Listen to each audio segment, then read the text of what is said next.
വിശുദ്ധ മത്തായി സുവിശേഷം അധ്യായം 8. അക്കാലത്ത് തൻ്റെ ചുറ്റും പുരുഷാരം കൂടുന്നത് കണ്ടപ്പോൾ മറുകരയ്ക്ക് പോകുവാൻ യേശു കൽപ്പിച്ചു. ഒരു നിയമജ്ഞൻ അവനെ സമീപിച്ച് പറഞ്ഞു, ഗുരു, നീ പോകുന്നിടത്തേക്കെല്ലാം ഞാൻ നിന്നെ അനുഗമിക്കും. യേശു പറഞ്ഞു, കുറുനരികൾക്ക് മാളങ്ങളും ആകാശപ്പറവുകൾക്ക് കൂടുകളുമുണ്ട്, എന്നാൽ മനുഷ്യപുത്രന് തലചായ്ക്കാൻ ഇടമില്ല. ശിഷ്യന്മാരിൽ മറ്റൊരുവൻ യേശുവിനോട് പറഞ്ഞു, കർത്താവേ, പോയി എൻ്റെ പിതാവിനെ സംസ്കരിച്ച് വരുവാൻ എന്നെ അനുവദിക്കണമേ. യേശു പറഞ്ഞു, നീ എന്നെ അനുഗമിക്കുക, മരിച്ചവർ തങ്ങളുടെ മരിച്ചവരെ സംസ്കരിക്കട്ടെ. ഈശോയിൽ ഏറ്റവും സ്നേഹമുള്ള പ്രിയ ദൈവമക്കളെ, ഈ വിശുദ്ധ പ്രഭാതത്തിൽ നാം ദൈവതിരുസന്നിധിയിൽ പ്രാർത്ഥനാപൂർവമായിരിക്കുമ്പോൾ ശിഷ്യത്വത്തിൻ്റെ ആത്മീയത ധ്യാനിക്കാം. യേശുവിൻ്റെ ശിഷ്യരാകുവാൻ നമുക്ക് വേണ്ട യോഗ്യത എന്ത് എന്ന് ഇന്നത്തെ സുവിശേഷം ഓർപ്പെടുത്തുന്നുണ്ട്. ഒന്നാമതായി, ത്യാഗപൂർവം അവനെ അനുഗമിക്കുവാനുള്ള ബലമാണ് വേണ്ടത്. കുറുനരികൾക്ക് മാളങ്ങളും ആകാശത്തിലെ പറവുകൾക്ക് കൂടുകളുമുണ്ട്, മനുഷ്യപുത്രന് തലചായ്ക്കാൻ ഇടമില്ല. നാം അനുഗമിക്കുവാൻ പരിശ്രമിക്കുന്നത് ഈ ക്രിസ്തുവിനെയാണ്, ഈ ഭൂമിയിലെ എല്ലാ ബലങ്ങളുമുള്ള വ്യക്തിയല്ല. അതുകൊണ്ട് തന്നെ ക്രിസ്തു ശിഷ്യത്വം ത്യാഗപൂർണമായ ഒരു സമർപ്പണമാണ്. അവൻ്റെ സ്നേഹത്തിന് യോഗ്യമായി ജീവിക്കുവാൻ ഈ ഭൂമിയിലെ പലതും പരിത്യജിക്കുവാൻ നമ്മൾ സന്നദ്ധരാകണം. വീണ്ടും നമുക്ക് ആവശ്യമായത് ഉപേക്ഷിക്കുവാനുള്ള മനസ്സാണ്. എന്താണ് നാം ഉപേക്ഷിക്കേണ്ടത്? ക്രിസ്തുവിനെ പ്രതി ഈ ലോകത്തിൻ്റെ സൗഭാഗ്യങ്ങളെ, സന്തോഷങ്ങളെ, ഇഷ്ടങ്ങളെ, ആഗ്രഹങ്ങളെ, വ്യക്തികളെ പരിത്യജിക്കണം. ആ ഉപേക്ഷയിലൂടെയാണ് ദൈവത്തിൻ്റെ മനസ്സിൽ നമുക്കിടമുണ്ടാവുക. വീണ്ടും നമുക്ക് വിലമതിക്കാനാകണം. നാം എന്താണ് വിലമതിക്കേണ്ടത്? അവൻ്റെ വചനത്തെ, അവൻ്റെ കാരുണ്യത്തെ, അവൻ്റെ കൃപകളെ മാനിക്കുവാൻ നമുക്ക് സാധ്യമാകണം. വീണ്ടും നാം ജീവിക്കുവാൻ കടപ്പെട്ടവരാണ്. എപ്രകാരം ജീവിക്കണമെന്നോ?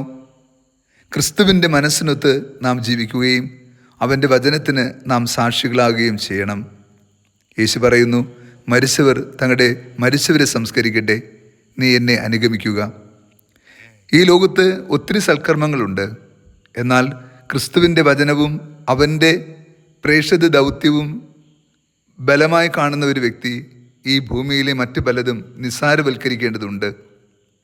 നാം ചിലത് നഷ്ടപ്പെടുത്തിക്കൊണ്ട് സ്വന്തമാക്കേണ്ട കൃപ കൂടിയാണത്.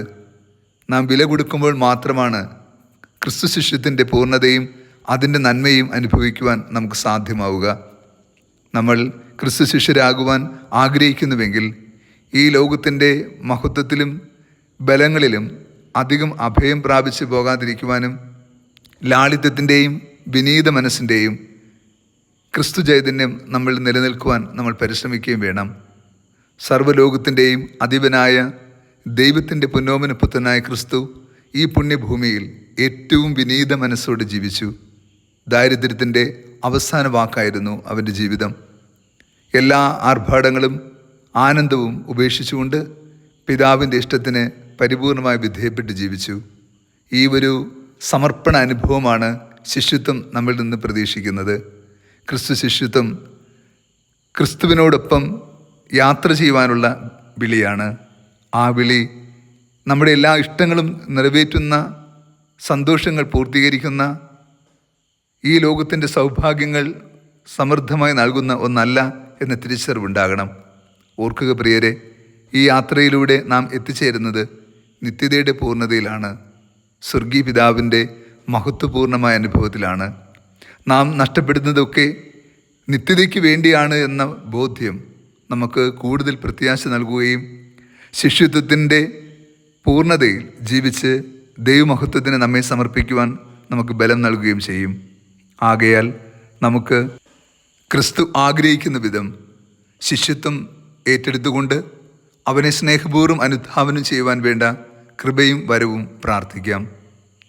കർത്താവ് നിങ്ങളോട് കൂടെ. സർവശക്തനായ ദൈവം, പിതാവും പുത്രനും പരിശുദ്ധാത്മാവും നമ്മെ സമൃദ്ധമായി അനുഗ്രഹിച്ച് ആശീർവദിക്കുമാറാകട്ടെ. ആമേൻ.